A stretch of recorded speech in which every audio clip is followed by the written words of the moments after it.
नमस्कार प्रिय भैया, आज हम भाग 3 समय की शुरुआत से यानी हम कक्षा एकादशी कला वर्ग का अध्याय 1 इसका तीसरा भाग वीडियो क्रमांक 3 के अंदर आज हम आधुनिक मानव के जीवन के बारे में, प्रतिस्थापन मॉडल और क्षेत्रीय निरंतरता मॉडल के बारे में समझेंगे। आधुनिक मानव के जीवन के बारे में समझने से पहले हमें बायोमेटलिज्म के बारे में समझना है। बायोमेटलिज्म के लाभ और सही स्थिति के बारे में। देखो, बायोमेटलिज्म की मैं अगर बात करूं तो मैं कहूं कि वे लोग जो थे वो वस्तुओं को जानना, यानी जैसे सीधा आसान विभिन्न वस्तुओं को ले जाने के लिए हथियारों को मुक्त करता है, वंश सही। दूसरा, दृश्य निगरानी, यानी समझने आसपास की बेहतर दृश्य प्रदान किया है।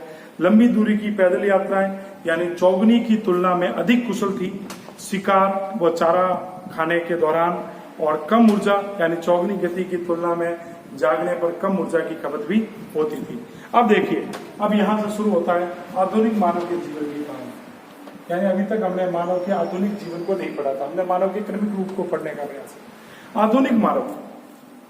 आधुनिक मानव में सर्वत्र जो है शारीरिक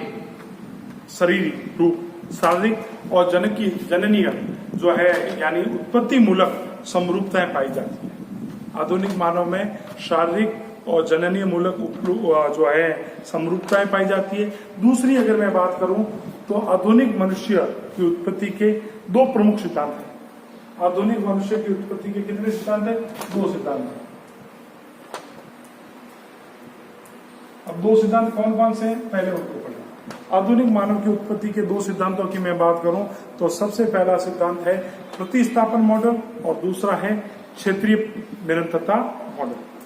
अब देखो, इसको अपनी भाषा में समझे। स्थानीय भाषा में अगर मैं आपको अपनी भाषा में समझाने का प्रयास करूं तो मैं कह सकता हूं कि प्रतिस्थापन मॉडल और क्षेत्रीय निरंतरता मॉडल दोनों एक बात कहते हैं कि एक कहता है कि मानव की उत्पत्ति एक निश्चित स्थान पर हुई है और वहां से मानव जो है विस्थापित हुआ है। दूसरा मॉडल कहता है कि मानव की उत्पत्ति अलग अलग स्थानों पर अलग अलग रूप से हुई है, इसलिए उनमें कुछ न कुछ अंतर देखने को मिलता है। प्रतिस्थापन कहता है कि इसमें कोई अंतर नहीं है। दूसरा कहता है कि नहीं, अलग अलग क्षेत्रों में हुई है, चाहे अफ्रीका, एशिया या यूरोप महाद्वीप, कहीं पर भी, लेकिन इनमें अलग अलग अंतर देखने को मिलता है। अगर अपन इसको किताब की भाषा से समझे तो हम देखो, अब किताब की भाषा क्या कहती है, सामान्य भाषा में हमको समझ में आया। सबसे पहले चलते हैं क्षेत्रीय निरंतरता मॉडल, मूल रूप से कई क्षेत्रों के साथ, ठीक है, जैसे। और दूसरा है प्रतिस्थापन मॉडल, जो अफ्रीका के एकल मूल के साथ, यानी वो कहता है कि मानव की उत्पत्ति केवल अफ्रीका में हुई है, और क्षेत्रीय निरंतरता मॉडल कहता है कि मानव की उत्पत्ति जो है कई अलग अलग क्षेत्रों में पाई गई है। देखो, क्षेत्रीय निरंतरता मॉडल के अंदर होमो सैपियंस के उत्पन्न विभिन्न क्षेत्रों, यानी विभिन्न क्षेत्र, यानी किसकी बात कर रहे हैं? क्षेत्रीय निरंतरता मॉडल कह रहा है। और क्षेत्रीय निरंतरता मॉडल क्या कहता है कि मानव की उत्पत्ति कई अलग अलग क्षेत्रों में हुई है। तो वो कहता है कि क्षेत्रीय निरंतरता मॉडल होमो सैपियंस उत्पन्न विभिन्न महाद्वीपों में हुई है। विभिन्न महाद्वीपों का मतलब यहाँ से चाहे यूरोप से लो, चाहे अफ्रीका से लो, चाहे एशिया से लो, विभिन्न महाद्वीपों में हुई है। और धीरे धीरे आधुनिक मानव में अलग अलग दूरी तक ही क्या हुए हैं? विकसित हुए हैं। क्षेत्रीय निरंतरता सिद्धांत वर्तमान में मनुष्य की विशेषताओं में जो है वो क्षेत्रीय अंतर उत्पन्न होता है, उसको आधारित है। जैसे कि क्षेत्रीय नियंत्रण, यानी हम देखते हैं कि जैसे भारत में भी अगर देखें तो अगर हम दक्षिणी भारत की बात करें तो दक्षिणी भारत के लोग सामान्यतः हमको काले रंग के नजर आएंगे, दुबले पतले, कलकाठी के। महाराष्ट्र की बात करें तो वहां कलकाठी छोटी होगी। राजस्थान के, जैसलमेर क्षेत्र की बात करें, स्थलीय क्षेत्र की, तो वहां के लोग लंबे, हष्टपुष्ट और उनकी हाइट और जो है शरीर का मजबूत और गठीला देखने को मिलेगा, ठीक है। तो इसी प्रकार इनके क्षेत्रीय निरंतरता मॉडल के अंदर हमें बहुत से अंतर देखने को मिल रहे हैं। एक बार इस चित्र में दिखाया गया उसको एक बार देखें, ठीक है। तो ये इस प्रकार के अंतर हमको देखने को मिलते हैं। जैसे कि हम कह सकते हैं कि त्वचा के रंग, ऊंचाई, बालों के रंग, इसी दृष्टि की वकालत करने वाले, यानी वकालत का मतलब यहाँ इसके बारे में कहने वाले जो विद्वान है, पुरातत्वविद हैं, ये असमानताएं वो कहते हैं कि पहले से मौजूद थी और मतभेदों के कारण है। होमो इरेक्टस और होमो सैपियंस की आबादी जो सामान्य क्षेत्रों पर उन्होंने क्या कर लिया था, कब्जा कर लिया। ये तो था। अब प्रतिस्थापन मॉडल वाले क्या कहते हैं, प्रतिस्थापन मॉडल के अनुसार मानव पहली बार उत्पन्न हुआ वह एक ही क्षेत्र था। क्या कह रहा है वो कह रहा है जब मानव की पहली बार उत्पत्ति हुई तो वो क्षेत्र क्या था, एक था। ठीक है, जो अफ्रीका और अन्य क्षेत्रीय महाद्वीपों में क्या हुए, स्थानांतरित हुए।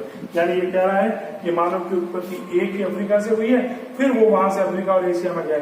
लेकिन ये कह रहा है कि यूरोप के अलग भागों में अलग अलग क्षेत्रों में, अफ्रीका के अलग अलग क्षेत्रों में, एशिया के अलग अलग क्षेत्रों में ये स्थापित हुए। लेकिन जो है प्रतिस्थापन मॉडल कहता है कि मानव की उत्पत्ति एक ही क्षेत्र में हुई है, और वो क्षेत्र कौन सा है, वो क्षेत्र है अफ्रीका, और सभी अन्य महाद्वीपों में वो क्या हुए हैं, स्थानांतरित हुए। जो लोग इस दृष्टिकोण के समर्थन करते थे, यानी इस दृष्टिकोण को मानते थे, वे आधुनिक मनुष्यों के आनुवांशिक और शारीरिक समरूपताओं के प्रमाण भी देते हैं। वो कहते हैं जैसे कि एक मानव है, देखो दोनों ने अपने अपने अंतर बताए। दोनों ने कहा, प्रतिस्थापन क्षेत्रीय प्रतिस्थापन मॉडल कहता है कि मानव की उत्पत्ति अलग अलग स्थानों पर अलग अलग हुई है। उदाहरण के लिए उन्होंने कहा कि सबकी त्वचा का रंग अलग होता है, बालों का रंग अलग होता है, ऊंचाई अलग होती है, कदकाठी अलग होती है, सबका अलग अलग है, इसलिए मानव की उत्पत्ति अलग अलग क्षेत्रों में हुई है। लेकिन प्रतिस्थापन मॉडल कहता है कि नहीं, मानव की उत्पत्ति केवल अफ्रीका में हुई है, और वापस उसका उदाहरण देते हुए कहता है कि सभी मानवों के 2 हाथ होते हैं, 2 पैर होते हैं, 4 अंगुलियां होती है, 2 आंखें होती है, एक मुंह होता है। और कह सकते हैं कि आधुनिक रूप से, किस रूप में, आधुनिक रूप में हम अगर बात करें, आधुनिक रूप की अगर मैं बात करूं तो मनुष्यों के बीच भारी समानता एक आबादी, एक वंश के कारण है, और यही एकल क्षेत्र जो है ये अफ्रीका है। इसीलिए इसको प्रतिस्थापन जो है मॉडल कहता है कि इसकी उत्पत्ति अफ्रीका से हुई है। इस चित्र को एक बार आप देखें और इसके ऊपर जो है इसका स्क्रीनशॉट ले लें। हमने इसका स्क्रीनशॉट ले लिया होगा। अब देखो इस स्क्रीनशॉट के अलावा अब हमको क्या करना है, हम लोगों ने आधुनिक मानव के प्रतिस्थापन और क्षेत्रीय मॉडल को समझा, लेकिन आधुनिक मानव के प्राचीन जीवाश्म कहाँ कहाँ मिले हैं उसका एक संक्षिप्त से सारणी जो है आपकी पुस्तिका में दी गई है, उसको हम समझते हैं। जैसे हम कह सकते हैं कि इथोपिया और ओमो, हमने पढ़ा था पूर्वी अफ्रीका का जो क्षेत्र है, ओमो और इथोपिया जिसमें क्रीबिसिस स्थान का नाम है, वहां पर ये 1,95,000 वर्ष से लगाकर 1,60,000 वर्ष पहले।